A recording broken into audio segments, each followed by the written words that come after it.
Hi guys! So I recorded, 3 videos about Federal Skilled Worker Program, and one viewer commented below, my videos that to explain, point system and where he can get a point system. So I realized that I was not talking about the most important thing.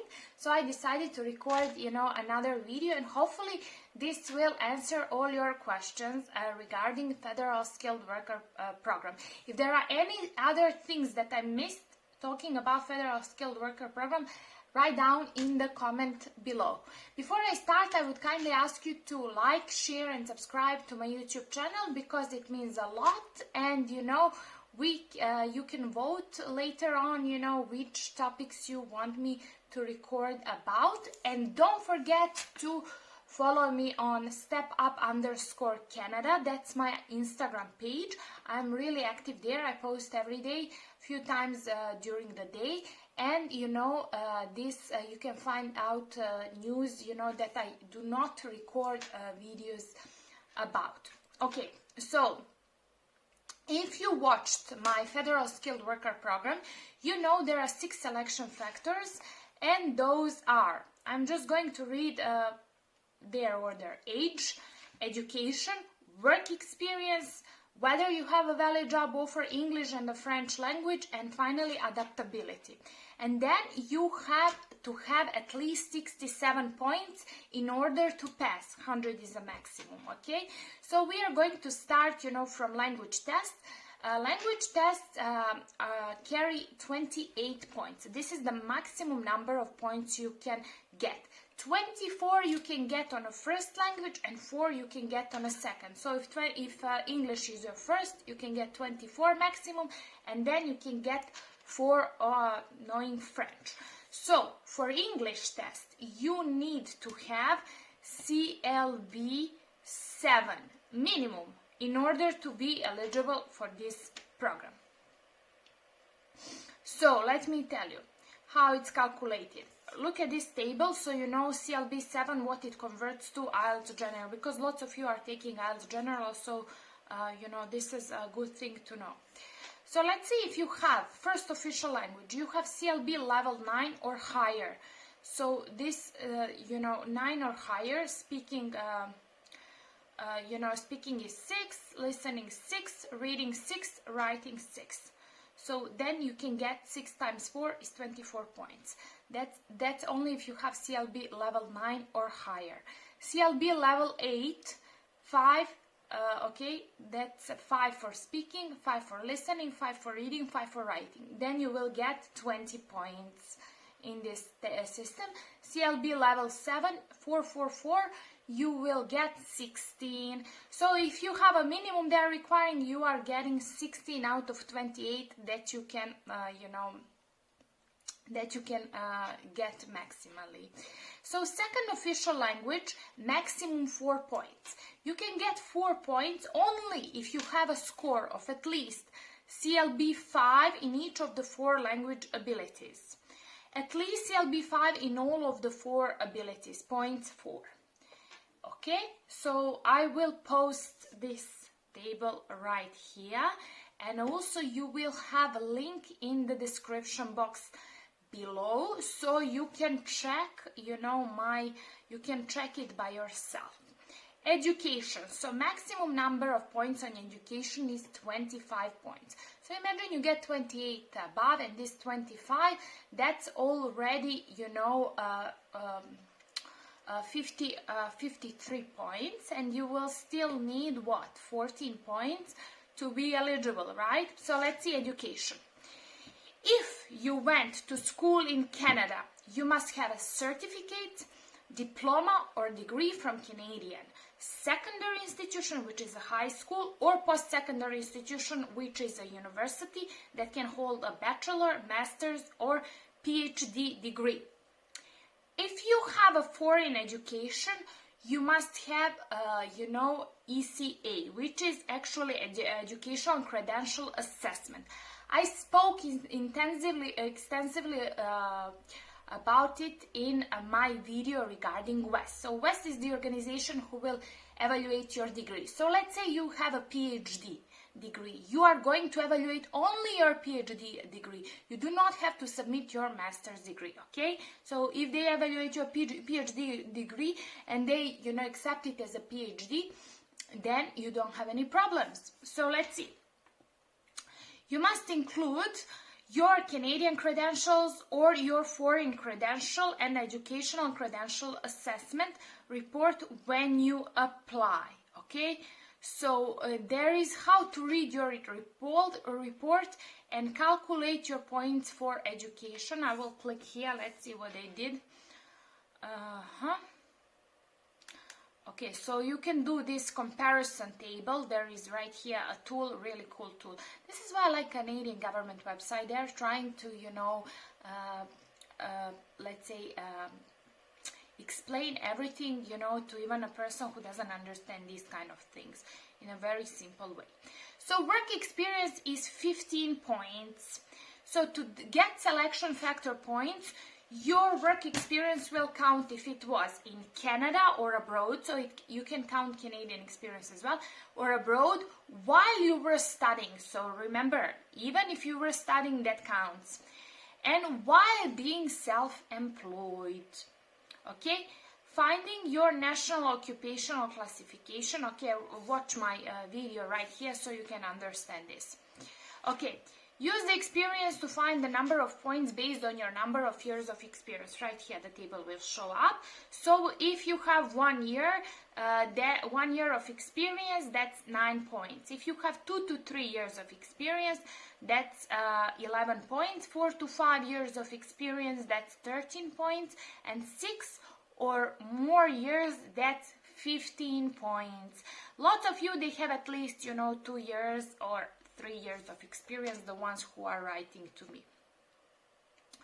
Okay, now a little bit sensitive topic, age. So lots of you are asking me, oh, I'm over 45, how many points will I get? So let's see. So if you are age under 18, obviously you're getting 0 points. 18 to 35, this is the prime age, they're getting 12 points.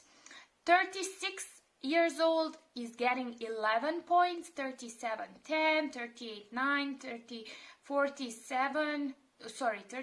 9, 39 8 points, 40 years old 7 points, 41 6, 42 5, 43 4 points, 44 3 points, 45 2 points, 46 1 point, and 47 and older 0 points. Okay, so basically after 45 you are okay. So arranged employment in Canada, which, let me tell you something, it does have a sense, because if you're immigrating after 45, right, then think about their medical, you will be, you know, they will have to pay medical for you, and everything is more expensive, you know, for you, insurance stuff and things like that. So this does have a sense, you know.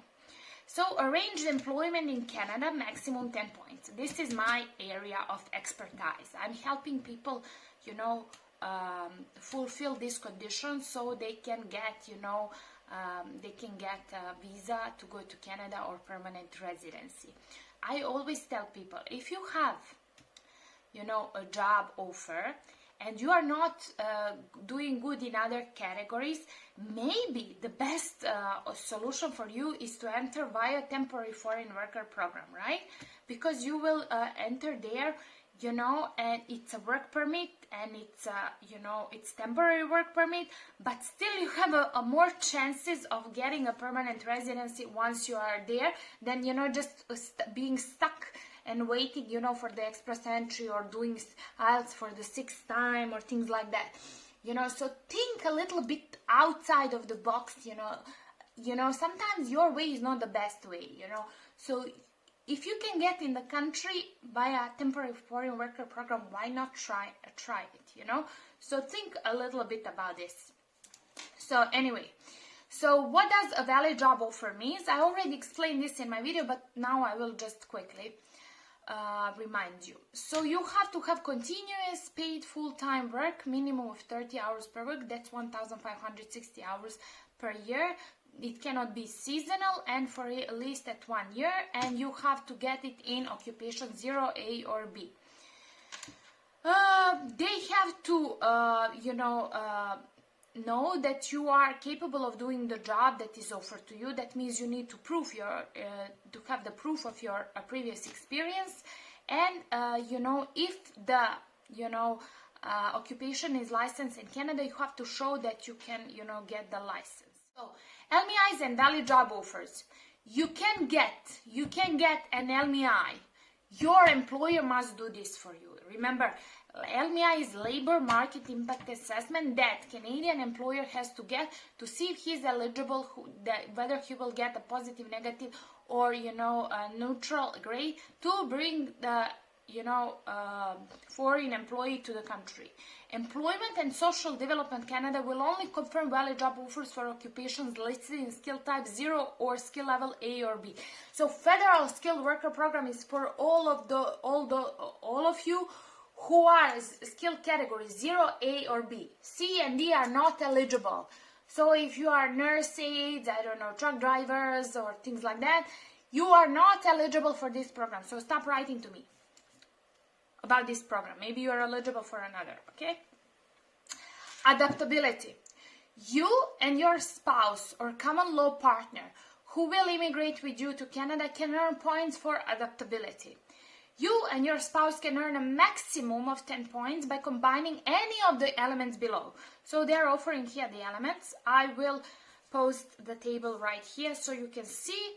Like, for example, your spouse or partner's language level. Let's say, for example, I had I'm calling student, and I was preparing him, for IELTS. He passed it, but his wife is not that good in speaking English. So I said, better to try, use our lessons, recorded lessons that I sent to you, and, at least if she can get, CLB 4 level or higher in speaking, listening, and writing, you can get 5 points. He has a PhD in economics.